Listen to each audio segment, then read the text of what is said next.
नमस्कार दोस्तों, मैं डॉक्टर आकाश कोटनाला। इस लेक्चर में हम योग वासिष्ठ ग्रंथ में वर्णित सत्वगुण का विकास एवं योग मार्ग में आने वाले जो विघ्न हैं, इन विषयों के ऊपर चर्चा करने वाले हैं। जैसे कि पिछले लेक्चर में भी हमने चर्चा की थी कि योग वासिष्ठ ग्रंथ जिस प्रकार से श्रीमद् भगवद गीता ग्रंथ है, एक तरफ भगवान श्री कृष्ण से अर्जुन प्रश्न कर रहे हैं और भगवान श्री कृष्ण उन प्रश्नों का सही जवाब अर्थात अर्जुन के जो संशय हैं, उन संशयों का निराकरण भगवान श्री कृष्ण कर रहे हैं।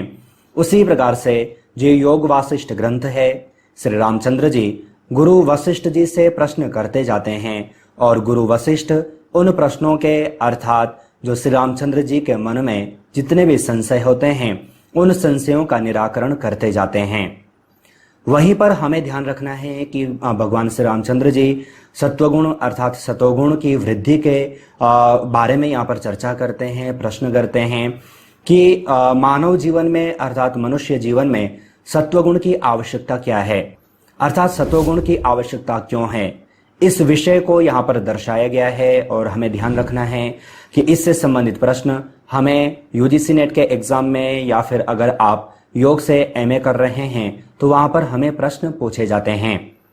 और योग मार्ग में आने वाले जो विघ्न हैं, योग वासिष्ठ ग्रंथ के अनुसार यहाँ पर भी वशिष्ठ मुनि श्री रामचंद्र जी से जो योग मार्ग में आने वाले जो विघ्न हैं उनको दर्शाते हैं। तो इन सब विषयों को हम यहाँ पर जानेंगे। यहाँ पर आपने भूमिका यहाँ पर जान ली, भूमिका यहाँ पर आपकी तैयार हो चुकी होगी। अब हम यहाँ पर सत्वगुण अर्थात सतोगुण विकास के रूप में यहाँ पर वशिष्ठ मुनि श्री रामचंद्र जी से क्या कहते हैं, तो हमें ध्यान रखना है। वशिष्ठ जी श्री रामचंद्र जी से कहते हैं कि संसार में उत्पन्न हुए जो पुरुष केवल सात्विक भाव से संपन्न होते हैं, वे जन्म ग्रहण नहीं करते अर्थात सर्वथा मुक्त हो जाते हैं।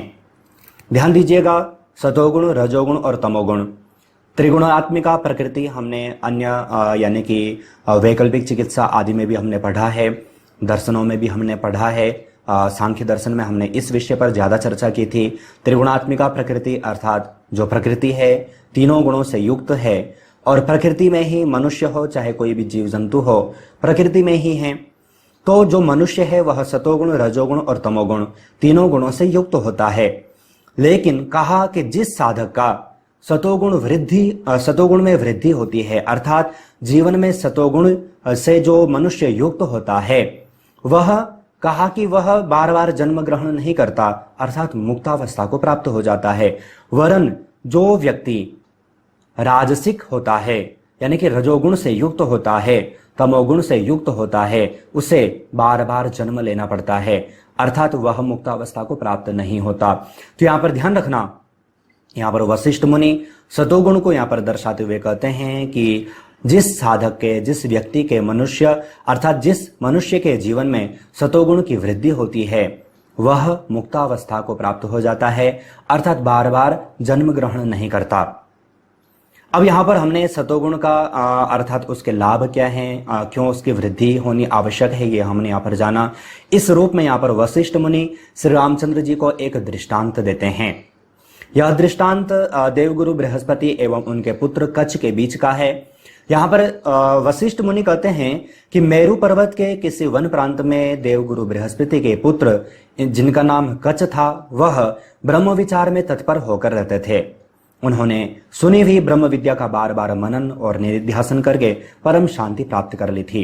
लेकिन इतना सब कुछ होने के बावजूद भी वह मुक्तावस्था को प्राप्त नहीं हुए थे अर्थात जीवन मुक्त नहीं हुए थे।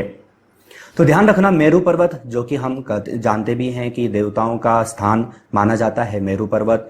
कई सारे ग्रंथों में भी हमें मेरु पर्वत के बारे में पढ़ने को मिलता है। तो मेरु पर्वत के किसी एक प्रांत में कहा कि देवगुरु बृहस्पति के पुत्र जो कि कच्छ ब्रह्म विचार में स्थित रहते थे, इन्होंने जो ब्रह्म विद्या के बारे में जो सुना था, पढ़ा था, उसका बार बार मनन करते थे, निधिध्यासन करते थे। इतना सब कुछ होने के बावजूद भी यह शांति को तो प्राप्त हो गए लेकिन मुक्तावस्था को प्राप्त नहीं हुए अर्थात जीवन मुक्त या फिर विदेह मुक्त जो भी हम कहते हैं, इस अवस्था को प्राप्त नहीं हुए। तो जब यह सब इन्होंने देखा यानी कि कच्छ ने देखा, तत्पश्चात कच्छ देवगुरु बृहस्पति के पास जाते हैं और देवगुरु बृहस्पति अर्थात कच्छ के पिता उनसे कहते हैं कि चित्त ही सब कुछ है, अतः इसका त्याग कर तुम अपने स्वरूप में स्थित हो जाओ। देवगुरु बृहस्पति अपने पुत्र कच्छ से कहते हैं, क्योंकि उन्होंने उनके मन की स्थिति जान ली थी।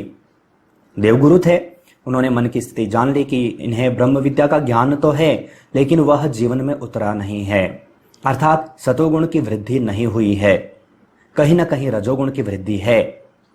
तो कहते हैं कि चित्त ही सब कुछ है, अर्थात इसका त्याग कर तुम अपने स्वरूप में स्थित हो जाओ। अगर जो आपको मुक्तावस्था को प्राप्त होना है तो यह जो चित्त है, इस चित्त को शांत करना होगा, इसका त्याग करना होगा। कहा कि सर्वज्ञ लोग चित्त को ही सर्वत्याग कहते हैं। सर्वज्ञ लोग अर्थात जो श्रेष्ठ व्यक्ति हैं, श्रेष्ठ मनुष्य हैं, वह सर्वत्याग कहते हैं। किसको? चित्त का त्याग ही कहते हैं कि जिस व्यक्ति ने चित्त का त्याग कर लिया वह सर्वत्यागी कहलाता है। अब यहां पर कहते हैं कि प्राणी का जो अहम भाव है वही चित्त है। यहां पर कच्छ कहते हैं कि अब यह चित्त क्या है, तो यहां पर देवगुरु बृहस्पति कच्छ से कहते हैं कि हमारा अर्थात किसी भी व्यक्ति मनुष्य का जो अहम भाव होता है वही चित्त कहलाता है। और कहते हैं कि इस अहंकार रूपी चित्त का त्याग तो फूलों के मर्दन से भी सुलभ है। तो कहते हैं देवगुरु बृहस्पति कहते हैं कि जो ये अहम भाव है, अब अहम भाव कई प्रकार से होता है। हम अगर जो अच्छे कार्य भी करते हैं तो अच्छे कार्य का भी हमें अहंकार होता है, बुरे कार्य करते हैं तो बुरे कार्य का भी अहंकार होता है। हमने दर्शन के अंतर्गत यानी कि सांख्य दर्शन के अंतर्गत देखा था अहंकार के 3 रूप हैं, सतोगुण, रजोगुण, तमोगुण। अगर आपने दर्शन का लेक्चर अर्थात दर्शन कोर्स आपने परचेस किया होगा तो आपने वहां पर देखा होगा, हमने 9 के 9 दर्शनों को वहां पर समझाया है, सांख्य दर्शन भी समझाया। तो वहां पर कहा कि चित्त के 3 रूप हैं। तो यहां पर भी उसी प्रकार से कह रहे हैं कि अहम भाव जो है अर्थात हमारा जो अहंकार है वही क्या है? चित्त है। और कहा कि वरन अगर जो कोई व्यक्ति इस अहंकार का नाश करना चाहे, इसका मर्दन करना चाहे, तो कहा कि यह फूलों के मर्दन से भी सुलभ है।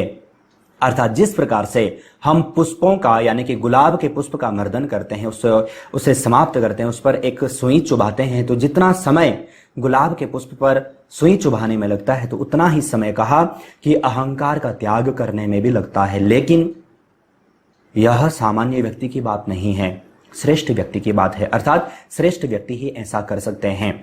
आगे कहा जो वस्तु अज्ञान से उत्पन्न होती है उसका परमात्मा के यथार्थ ज्ञान से विनाश होता है। हमें जो कुछ भी हम अपने को हम कुछ मान बैठते हैं तो किसके कारण? अज्ञानता के कारण। हम कहते हैं कि मेरे पास ये है, मैं वो हूं, ऐसा है, मेरे पास ये पद है, मेरे पास ये प्रतिष्ठा है, इतना धन है, इतना वैभव है।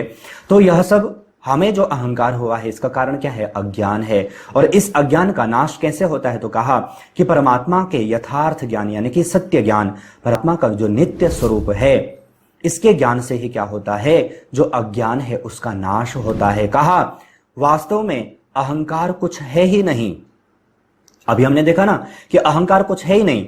जिस प्रकार से हम पुष्प का मर्दन करने में जो समय लगता है उसी प्रकार से इस अहंकार के मर्दन में भी समय लगता है। तो कहा कि अहंकार वास्तव में कुछ नहीं है। अज्ञानियों की दृष्टि से यह असत होता हुआ भी सत प्रतीत होता है। तो अहंकार मूल रूप में कुछ है ही नहीं। हम कहते हैं कि मेरे पास ये पद है, मेरे पास ये प्रतिष्ठा है, हम अहंकार करते हैं, लेकिन किसके कारण? अज्ञानता के कारण। सही मायने में अगर जो हमें ज्ञान प्राप्त हो जाए तो हमें मालूम पड़ता है कि यह पद हर समय नहीं रहने वाला। आज भले मेरे पास है लेकिन कल मुझसे यह पद छीना जा सकता है, या फिर जो प्रतिष्ठा आज मेरे पास है हो सकता है वह प्रतिष्ठा कल किसी और के पास हो, क्योंकि यह सब क्या है? नित्य नहीं है, अनित्य है। तो कहा कि अज्ञानियों की दृष्टि से यह असत होता हुआ भी सत्य सा प्रतीत होता है। असत यानी कि असत्य।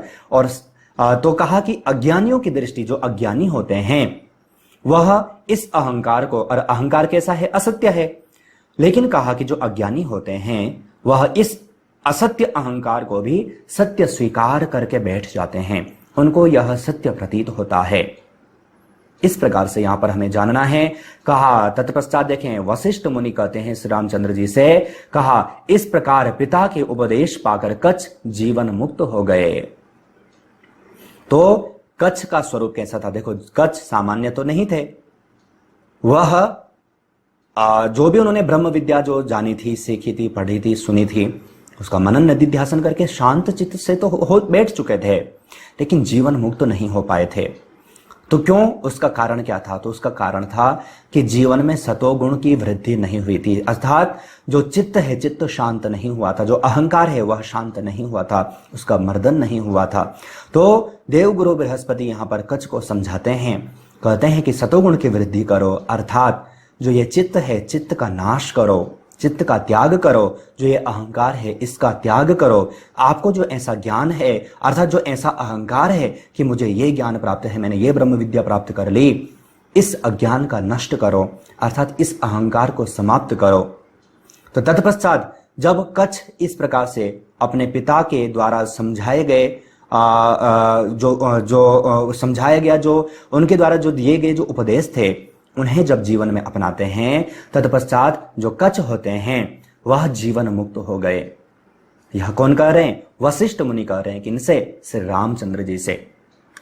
आगे कहा, जिस प्रकार कच्छ ब्रह्म में स्थित रहे, श्री रामचंद्र जी को वशिष्ठ मुनि कहते हैं, जिस प्रकार कच्छ पिता के उपदेश प्राप्त करके ब्रह्म में स्थित हो गए, उसी प्रकार तुम भी निर्विकार होकर अहंकार को असत समझो, अर्थात तुम कैसे हो जाओ? निर्विकार हो जाओ। तुम कैसे हो? विकारों से रहित हो, अर्थात विकार तुम में नहीं है, ऐसा तुम जियो, ऐसा तुम अनुभव करो, और अहंकार को असत समझो। जो आप या फिर जो हम में जो अहंकार है उसे असत समझो। कहा, तुम कैसे हो? सर्वव्यापी हो, मन रहित हो, और स्वयं सच्चिदानंद स्वरूप हो। ऐसे तुम ऐसी स्थिति में जियो।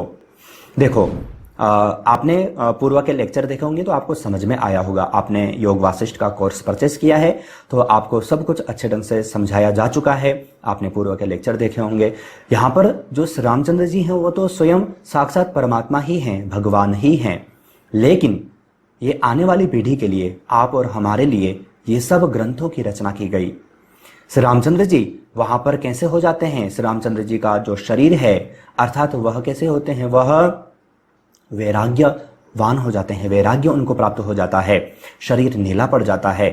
तदपश्चात वशिष्ठ मुनि उन्हें उपदेश देते हैं। जो भी प्रश्न श्री रामचंद्र जी करते हैं, उन प्रश्नों का जवाब, उनका सही उत्तर वशिष्ठ मुनि श्री रामचंद्र जी को देते हैं। कहा कि तुम कैसे हो? मन रहित हो, सर्वव्यापी हो, सच्चिदानंद स्वरूप हो, और उसी में तुम स्थित हो जाओ।